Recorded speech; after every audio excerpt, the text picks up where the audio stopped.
Hier, la France a profité de son premier jour de liberté retrouvée après presque 2 mois de confinement imposé. À Paris, c'est au tour du canal Saint-Martin, dans le 10e arrondissement de la capitale, que des centaines de jeunes ont décidé de fêter ce déconfinement. Apéro assis à l'ouvert, verres qui s'échangent, regroupement de plus de 10 personnes, port du masque quasi inexistant. Ces images semblent provenir d'un autre temps.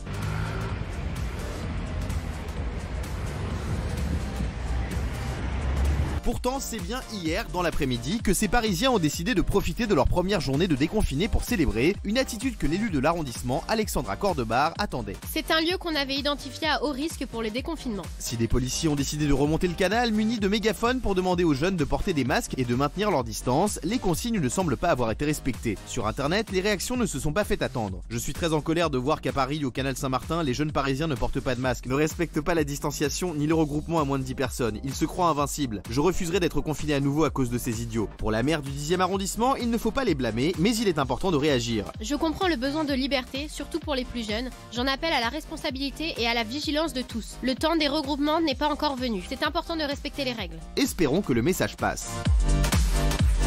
En tout cas, ils lui ont fait une bonne voix à la mère du 10e. Ça, c'est sûr, elle doit nous regarder, elle doit être contente. Hein. Merci.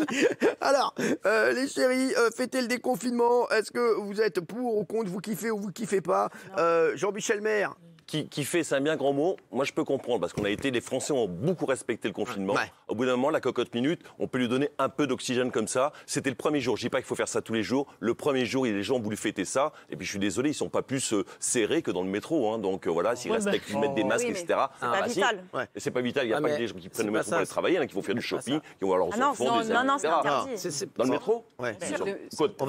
On va pas faire du shopping à 8h du matin dans un métro bondé. Hein. Le mec qui va prendre le métro à 8h du matin bondé pour aller faire du shopping, faut que tu le montres. C'est vraiment que le mec, il a un truc très important à acheter. Le métro, c'est pas. Ah ouais, vraiment. C'est que le mec, ouais, vraiment. Valérie. Ceux qui prenaient le métro, c'est ceux qui n'avaient malheureusement pas le choix. Bien sûr. Il y en a qui ont galéré pour aller travailler parce que le télétravail était impossible pour eux.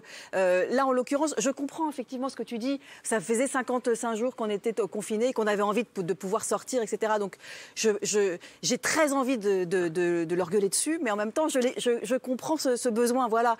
Mais je voyais aussi, quand ces images ont été décryptées par des médecins ou par des urgentistes ou par des gens qui travaillent à l'hôpital, leur mine déconfite, se disant J+7 ou J+15, qu'est-ce qu'on va avoir, nous, dans les hôpitaux?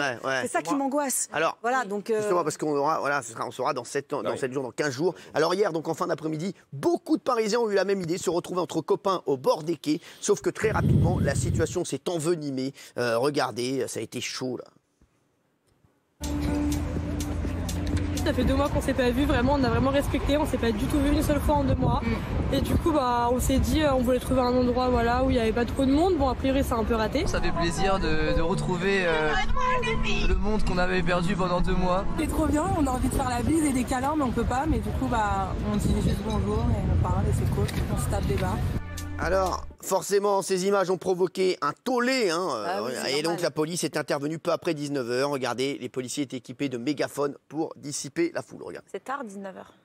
Plusieurs dizaines de Parisiens, pas de masque, souvent une bière à la main. La scène est interrompue un peu avant 20h lorsque des policiers arrivent avec un mégaphone. S'il vous plaît, messieurs, dames, nous vous demandons de ne pas stagner autour du canal parce que vous êtes trop nombreux. Merci de votre coopération. Les berges du canal se vident petit à petit, c'est la déception pour Louise et Rebecca. J'étais contente, j'avais l'impression de reprofiter un peu de la vie normalement et en fait, non quoi. À la demande du ministre de l'Intérieur, Christophe Castaner, la consommation d'alcool est désormais interdite aux abords du canal Saint-Martin. Nous vous demandons de ne pas stagner autour du canal parce que vous êtes trop nombreux. Nous sommes déjà passés une première fois, passons une deuxième. Merci à vous. Alors, est-ce que vous êtes choqué par ces images, Raymond? Moi, Valérie et Jean-Mi, ils ont dit, c'est vrai, t'as envie de ressortir, t'as envie de te dire, on s'est tenu tranquille, grosso merdo, pendant 55 jours, on est resté tranquille, t'as envie de ressortir. Là, on voit beaucoup de jeunes, on voit beaucoup d'insouciance, parce que c'est des jeunes. Mais c'est catastrophique de ressortir comme ça. Pourquoi? Là, vraiment, ça me prend. Moi, je sors pas, je viens juste ici pour faire l'émission, après, je rentre. Pourquoi? Parce que la France a fait beaucoup d'efforts, c'est vrai. Ils ont merdé sur les masques, ça, je l'ai déjà dit, les masques, j'ai un problème avec ça. Mais ils ont payé les gens quand même à 84%, ils ont fait au mieux. Imaginez une deuxième vague avec les urgences qui se remettent encore en réanimation, encore en galère. Et prenez ce cas de figure qu'un jour, vous allez revoir votre ministre ou votre président vous dire on n'a plus les moyens de vous payer, on va vous payer à 30% ou à 50%. Ça va être un drame. Il faut absolument qu'il n'y ait pas de cette deuxième vague. Il faut absolument prendre en compte que la France, à un moment donné, elle ne pourra plus vous payer. Elle va arrêter de vous payer. Donc, ne pas être Alors, égoïste. il y aura des privilégiés et c'est toujours les plus démunis et les plus fragiles qui vont payer cette insouciance de jeunes. Il faut absolument qu'il n'y ait pas de reconfinement. Le reconfinement, ça va être un drame. Aujourd'hui, il y a des gens qui ne taffent pas, l'événementiel, les productions, les cafés, les bars, les hôtels. C'est un drame pour eux. Imaginez, égoïstement, mettez-vous à la place d'un mec qui est au chômage, qui perd de l'oseille et qui se démerde à faire des prêts, qui se démerde à faire bouffer sa famille. Et il voit ça, il se dit là, je suis pas prêt. Et un jour, la France dira, c'est 50% maintenant les salaires. Et les gens qui ont perdu des proches. Faut y penser, qui ont perdu des proches. Et les gens qui ont 25 000 morts. Elle a raison, Kelly. 25 000 morts. Après, je vous laisse tranquille. 25 000 morts. Le 11 mai. Le 10 mai, 25 000 morts. Le 11 mai, c'est bon, on peut y aller, les gars, il n'y a plus rien. C'est pas comme ça que ça fonctionne, les mecs. Ça fonctionne pas. C'est pas en 24 heures. On tape dans les doigts, il n'y a plus rien, on va se faire des galoches. Alors, il y en a un qui était énervé. C'était Jean-Pierre Pernaut, regardez, qui a taclé le canal Saint-Martin. Regardez mon t-shirt, je suis pas habillé comme ça d'habitude.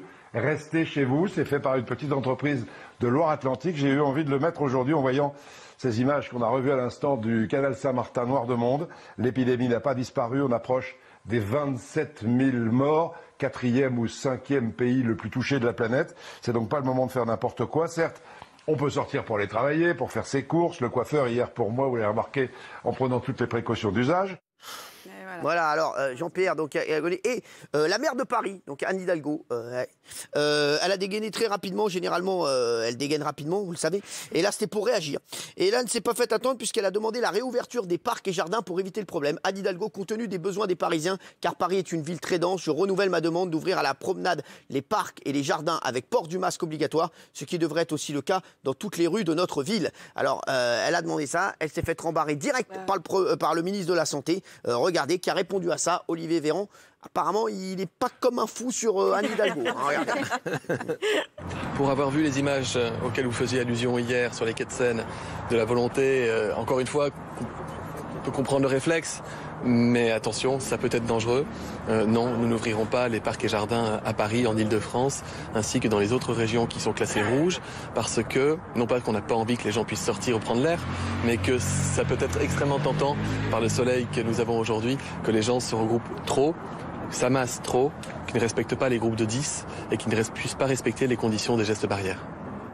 Voilà, donc il a rembarré Anne Hidalgo, le ministre de la Santé. À mon avis, lui, il a déjà pris une contravention parce qu'il est passé sur les couloirs de bus. Vous vous rendez compte, 5 secondes, vous vous rendez compte comment c'est insupportable ce parisianisme. À chaque fois, on voit les Parisiens qui foutent le bordel et qui te punissent toute la France entière. Le mec, il est chez lui, dans le Luberon, il n'a rien fait, il est resté confiné 55 jours, il voit les guignols sur le canal Saint-Martin, il dit je vais reprendre encore 55 jours dans la tête. C'est insupportable, on dirait que c'est Paris qui commande tout. Après, d'accord. Après, c'est pas tous les Parisiens. D'accord, mais t'es reconfiné. On était déconfinés à ce moment-là, il fallait rester confinés. Mais il faut être responsable. Mais les gens, ils ne comprennent pas. On était confinés, le 11, on est déconfinés, les gens, ils sortent, voilà. Et quand cette histoire de parc, il y a quand même quelque chose qui n'est pas très logique. On interdit plein d'endroits dans Paris. Donc si on interdit des endroits, les gens sont plus serrés dans les endroits où ils peuvent aller. Mais tu peux être responsable. Plus tu laisses de la place, plus les gens sont dispersés. L'idée d'interdire les parcs et jardins, c'est justement pour que les gens ne stagnent pas. Si tu n'as pas de lieu d'aisance, si tu n'as pas de lieu d'endroit où c'est agréable de se poser, tu ne te poses pas. Regardez, nous on a trouvé un truc, on s'est posé. Voilà, on s'est posé là, on a fait 100 km, on est tombé sur ce décor, on s'est posé. On a fermé nos gueules, on n'a rien demandé à Anne Hidalgo. Regardez, je kiffe 12%, voilà. Je kiffe pas 80% parce que ça représente toute la France. Et voilà, l'ensemble de la France ne kiffe pas.